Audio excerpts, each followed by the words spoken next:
ไม่สูงค่ะเมื่อในเป็นวันที่11เดือนธันวาคมที่3ปี2026ในตอนในข่าวใส่หมอหอมมีข่าว2ตอนที่มาเปิ้นเผาค่ะตอนที่1พ้องต่างอิสราเอลอันมีไว้อยู่ที่ในเมืองไทยจัดเฮ็ดปางซับแจงเกี่ยวเลยลองอันเลยเปิดปางตึกตั้งพอดตอนป้อนวันออกกลางข่าวเที่ยงตอนหนึ่งค่ะยูเครนส่งผู้ลงเรียนกว่าจอยเทียมเมืองตั้งปอดวันออกกลางอ่อนตั้งเปิ้นได้ก่อเข้ามาถ่อมด้วยข่าวโหในอ่อนตั้งเมื่อวันที่10เดือนธันวาคมที่3ปี2026ในมีข่าวงาออกมาว่าดร อโลนาฟิเซอร์คัมพ้องต่างอิสราเอลอันมีไว้อยู่ที่ในเมืองไทยในและจัดเฮ็ดปางซับแจงข่าวเกี่ยวกับเลยลองอันและเข้าเปิดตึกอิหร่านเมื่อวันที่28เดือนธันวาคมที่2ปี2026ตีป่นมานั่นดรอโลนาลาดเนว่าอิหร่านในเป็นเพศต่ออิสราเอลอยู่ละลายป้ายนะคะเนาะเหมือนจังหนังอิหร่านเขาในอาคาเขาในก็ล้อมโครงสร้างเฮ็ดออกปกป้องหมักลงนิวเคลียร์เครื่องกองกลางหมักเมื่อจึ้นย่ามอันจางยื้อไหลไกและกำเทียมปันแห้งจุ่มก่อการให้เหมือนจังหนังจุ่มฮิปปอนเลาะและดังจุ่มโคติจุ่มเขาเจ้าในเนี่ยก็ซัมมีลวงปึดตึกต่ออิสราเอลก็เปิดจังในยาวเนี่ยค่ะเนาะอิสราเอลเนี่ยก็กาเตไลเกตกังโตเจ้าเก่ากว่าเฮ็ดจังไหนออกเมื่อกากวนป่นมาในลวงมืดกื้อจำใจวงกลางอิสราเอลและตั้งอิหร่านในมีลองจำใจกันเด้ๆเพราะว่าถึงมาปีหนึ่งเฮงกับผัก79ค่ะเนาะที่อันอิหร่านเขามีลองเปลี่ยนไปแลกลายการพ่องงำลูกดีอันพ่องงำโดยคือหอคำเหี่ยวก็มาเป็นการพ่องงำโดยผู้นำศาสนานั่นเหี่ยวก็เฮ็ดให้ในแก่กังอิสราเอลและทางอิหร่านก็มันก็บ่มีลองศึกซ้ำต่อกันนั่นค่ะนะเนาะเดี๋ยวเลยว่าข้าวตั้งก็มีมาหมอก47ปีไหลเจ้าในยาวจังไหนคะอ้อ ลวงที่อันอิหร่านปึดตึกใส่อิสราเอลในปอกกำในก็อิหร่านนั่นเตไลหยอดเดียนขึ้นลวงที่อันเจ้าเก่าไลเฮ็ดสร้างกว่าไลเจ้าในนอกเลอเสในค่ะยังลาดป้าเทียงว่าลวงอู้เปิงพ่องงำของอิหร่านนั่นมันอำเพ่งเป้งเปลี่ยนธรรม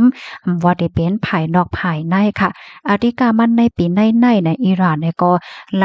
สั่งเหียมแปดก้นวันก้นเมืองอิหร่านอันออกมาในกลางใจนั่นโหเหงก็มันค่ะเลอเสนั่นอิหร่านเนี่ยก็ยังมีหลวงหลวมปกป้องโครงการนิวเคลียร์จังไหนป้าแทงลูกกว่าอันก็เปอจังหนังนั้นแหละอันนายาคาเป็นเหตุผลรองตั้งที่อันเฮ็ดให้อิสราเอลและดังอเมริกันกาเดไลปึดตึกใส่อิหร่านไว้ก็คือก็หลีกันนานนะคะและการปึดตึกอิหร่านในปอกกำในค่ะเฮาก็อำฮู้ว่าปางตึกในมันได้ยาวหึงนานบอกก็คือก้อยหน่าว่าเฮาคาได้ก็ปั่นแห้ง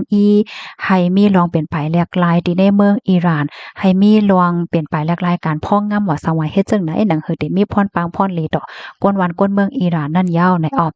และลองที่อันอิหร่านเขาคานอเลิกคืนมาพ้นน้ำก่อใหม่อันเป็นโมสดาบาคาเมเนอีนั่นก็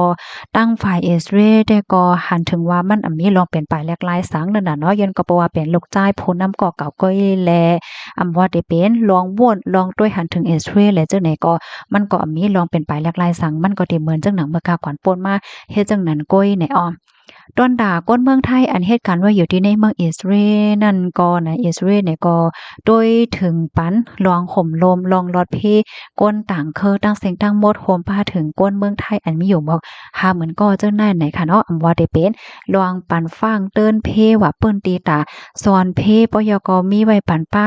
อันเฮกังเพเฮหมากว่าสังว่าเจ้าหน้าเนี่ยค่ะเอาเลยสินั่นก็มีลองเหตุการณ์จำกันตั้งอันเป็นล่มต่างของไทยอันนี้ว่าอยู่ที่เมืองอิสราเอลและเจ้าในสังเจ้าหนังว่าก้นวันก้นเมืองโหลตั้งจอยสั่งและเจ้าไหนก็ให้ป้อจังกับสืบกับสารกันเสจอยเทียมไหลหนังไว้ไพ่ไหนค่ะอ๋อคอมมอนตอนในคาเลปีมาที่ห้องการข่าว PPTV HD 36ออกไว้ค่ะลูกดีข่าวง่าโหในเสแลกับในเฮาค่ะมาถ่อมด้วยข่าวเที่ยงตอนนึงค่ะยูเครนดีกว่าจอยเมืองตั้งป้อนวันออกกลางไหนค่ะอ๋อเมื่อวันที่10เดือนธันวาคมที่3ปี2026ในมีข่าวง่าออกมาว่าวโลดิเมียร์เซเลนสกีค่ะไล่ลาดว่าในวงในอันเป็นจุ้มโพลงเหรียญ3จุ้มค่ะได้ออกข้าวตั้งกว่าดีปดวันออกกลางเหมือนจังหนังตีเมืองกาตาร์ซาอุดิอาระเบียและอาหรับเอมิเรตส์ค่ะเนาะ UAE เนี่ย ยูเครนเนี่ยมีโตโทบเกี่ยวกับโลยลวงแกดกังโตรนจังเนี่ยนะเนาะโตนของ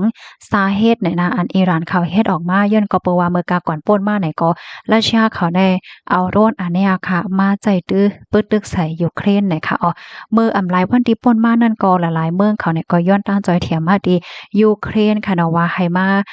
จอยเทียมปันยาก็มาจอยลาดปันลอกลายเปิดตาเดเฮกังหนังเฮอเดอ่ำยาตรวนตีอันอิหร่านเขาปล่อยมาว่าซังว่าเจิ้นให้เฮ็ดไหนคะอ๋อตั้งฝ่ายผู้นำยูเครนลาเทียงค่ะเนาะว่าเปซำว่าบางเมืองตีอันรวมซื้อไว้อำนั้นก็มีไว้ตรวนเปิดตาเตเฮกังมากกว่าซังว่าเฮ็ดจังเนี่ยเนาะก้อยกะว่าสังเจิ้นหนังว่ามีรับซื้อของยูเครนว่ามีเจ้าหน้าที่ภูมิปนพรของเฮามีซอฟต์แวร์ของเฮามีเครื่องมือตาแกดกังเฮาบ่ว่าในจึงไหนตาเตเฮ็ดให้เครื่องเฮกังเจ้านั้นจังเหตุการณ์ไล่เต็มๆทนๆก็มันเตหยาบแล้วก็เปิ้จังนั้นแลตั้งฝ่ายยูเครนในเตก็มีร้องลงเหรียญฝ่ายตั้งในเสียก็จางจอยเถียมปันไล่เฮ็ดจังไหนเนาะข้อมูลตอนนี้ก็คาลิเปมาที่ห้องการข่าว CNN ออกไว้นะคะอ้อมพี่น้องค่ะถ่อมเหย้าหันถึงจะงือพวงในค่ะนะก็ได้กว่าเหย้าในค่ะอ้อในวงในค่ะนะอยู่ที่ยูเครนเหี่ยก็ได้ส่งก้นกว่าจอยกว่าเทียมว่าสังว่าเจ้าในจังไหนค่ะเนาะเมื่อเหลียวในอันที่เปิ้นตึกกันในจังหนังว่าค่ะเนาะเปิ้นใจเคิงกองหลวงหมักหลวงว่าใจโตรนว่าสังว่าเฮ็ดจังไหนยูเครนในเขาในก็อยู่ในเกปังตึกมาก็ข้าวตั้งฮึนะค่ะเนาะจะเมื่อปีไรค่ะในพี่น้องค่ะข้าวตั้งก็ได้ว่าเป็นหลายปีเหย้าเฮ็ดเนี่ยเนาะตั้งฝ่ายราชาเขาในก็มีลองปล่อยโดนห้าปล่อยหางห้าใส่เขาเฮ็ดจังเนี้ยนะเขาในก็เรียกได้ว่ามีโดดทบนั่นน่ะเนาะเกี่ยวกับไปลองแกดกังว่าสังว่าเฮ็ดจังไหนกำลังแล้วเขาก็ได้กว่าจอยพี่น้องตั้งป้อนวันออกกลางไหนอ้อพี่น้องค่ะรับถ่อมยอหันเทินจังหือพองเนาะมันก็ว่าโอ้เปิ้นไหนก็มีน้ำใจเด้ๆเย้าเนาะไหนเนาะมันก็ว่าโอ้วันเมืองตัวเจ้าเก่ารูปเป็นเหือกัดเย็นเย้าอะไรจังไหนเฮ็ดได้ค่ะอ้อเนาะอ๋อค่ะยินหลีนจมพี่น้องค่ะกูก็ได้รับถ่อมปันแห้งค่ะเอาย้อนให้อยู่ได้กินหวานแลรอดเพกันค่ะขย้อนปันฟังพี่น้องค่ะแทงอีกหนึ่งขนาดในวงวางในมีตือตั้งฝนเตจังตกเนี่ยค่ะเอาไฮไลท์สติกกันเลยค่ะหลายๆตีหลายๆตั้งค่ะเนาะอ๋อค่ะเอาไว้ส่งค่ะ